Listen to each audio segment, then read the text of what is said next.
And you touched on a topic there where when you look at the facts, and this is hard for me to say. This is a tough thing for me to say, John.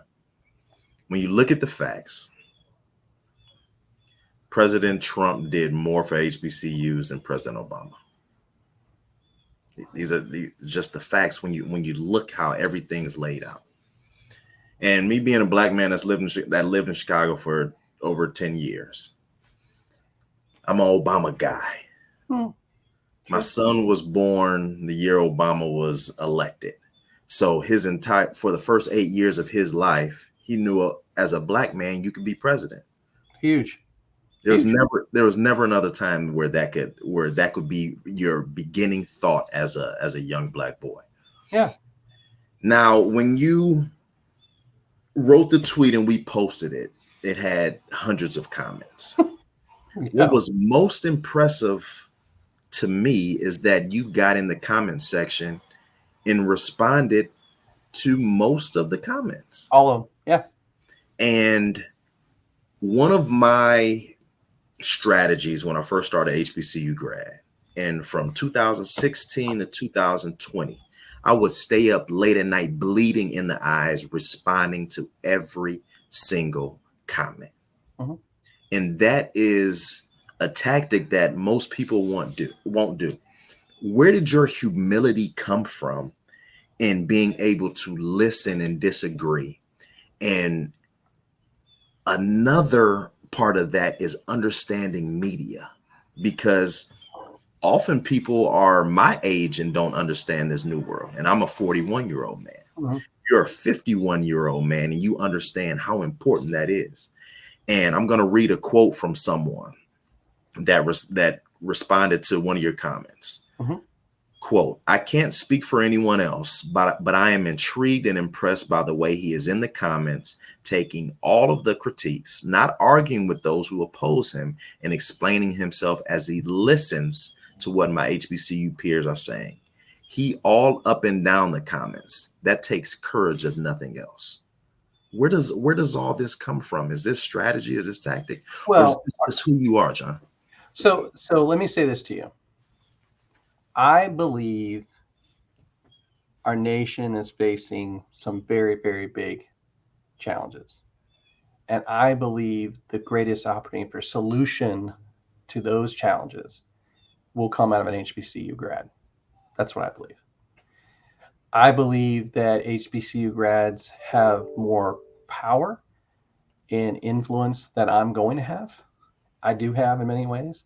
There's things you could say that I can't say. There's things I could say that I'd be over for me, right? And you could say. And so for the sake of my children and future generations, this is what I believe. So my goal is to try to promote and educate in HBCU world. And so it's an important topic, right? So there's other topics, if I start talking about, college football or something like that, somebody starts saying something crazy. I don't care enough, right?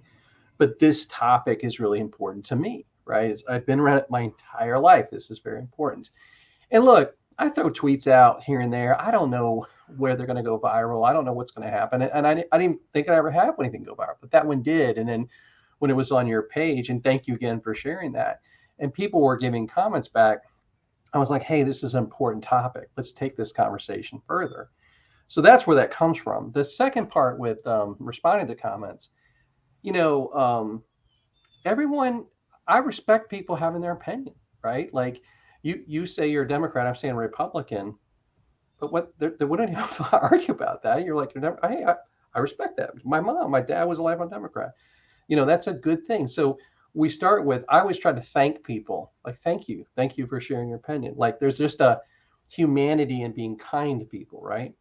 And then the second part is like, it's okay to disagree. I was intrigued by, on the tweet, people kept saying, I think maybe some on the Instagram post too, they kept saying, well, I'm not voting for him until I know how he feels about other issues. And I was like, I'm not running for office.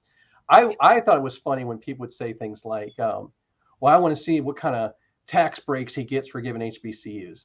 Like, do you really think that my donations HBCU, how would that even work? Like, I don't know what that even means. Like, So they're questioning it. But I tell you that overwhelmingly, way overwhelmingly, the feedback was positive. There was a handful of people, and one of the people on the Instagram on your post, they would not let up that in their heart and mind, I was a bad dude. They would not stop. Their comment after comment after comment. And even though I was kind to them, and I finally said, I hope someday you open up your heart. That was my last thing I said. I was like, I hope you open up your heart. But if you're living in a space that you literally believe all Republicans are racist, or all white people are racist, or all conservatives are, I mean, I don't know why you live in this country. Like, how could you possibly believe that? My youngest daughter and I were having this conversation about racism yesterday. She's like, Dad, I think that word gets overused. And I said to her, well, let me talk about something.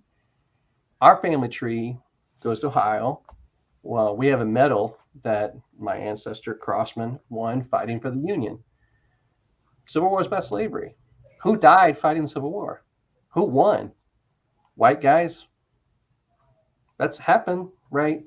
A lot of white men have died fighting to free slaves and to do the right thing. Doesn't mean a lot of bad. There, of course, are bad, but there's a lot of really good people, and there's a lot of really good Republicans. And because someone's a policy is Republican, that doesn't make them a racist. And here's the thing: if we want HBCUs to survive and thrive, we must have bipartisan support. It must be. So I was very thankful for that. I was very thankful for the dialogue, and I was thankful for the opportunity. I enjoyed it. I thought there was a lot of healthy exchange there. I will tell you that I'm a trustee for Bethune-Cookman University. And the reason why I'm laughing is that there are big haters on me in that world, big haters. And that was the funniest one was there's official BCU social media. And I comment on there all the time. And I'm very accessible. People can DM me. I'll give my cell phone number. Call me. Well, there's these rogue BCU social media. And I went on there and I commented. I said, hey, my name's John Crossman. Happy to talk to you. I got banned, blocked. They don't want to hear it. And so, that makes me crazy. So you didn't ban and block me. You let me talk. And I'm like, well, hey, if somebody's going to give me the chance to talk and have exchange, I mean, on that rogue stuff, they're like, oh, BCU trustees are all these terrible things. And my whole thing is like, hey, man, get to know me and then hate me, right? Like, how could you hate me? You don't even know me. You don't even know my story, right? I mean, I don't know if you and I have talked about this, but we always had this thought that about our ancestry. And so finally, a couple of years ago, my mom and I did Ancestry.com. I have the Nigerian spinner gene. My grandfather was biracial. My great grandfather was black. Like, I don't lead with that, but when you ask me to do my family tree, it doesn't take much. Like, that was a black man. And by the way, his parents, I can't find anything about them. Why? Yeah. Because of racism. That's why. And I can tell you stories about that. But part of this body, part of this DNA came to this country in slavery. It's part of the story. It's part of who I am. And so I care about that, right? So I might look one way, but until you know full context and understand where someone's from, you need to understand that. And again, we can still disagree, but man, we can disagree and be kind to one another. I'm always amazed at mean Christians. Do you ever get that? Like, people that lead with their faith and then, God, they're so mean. I just don't understand that. But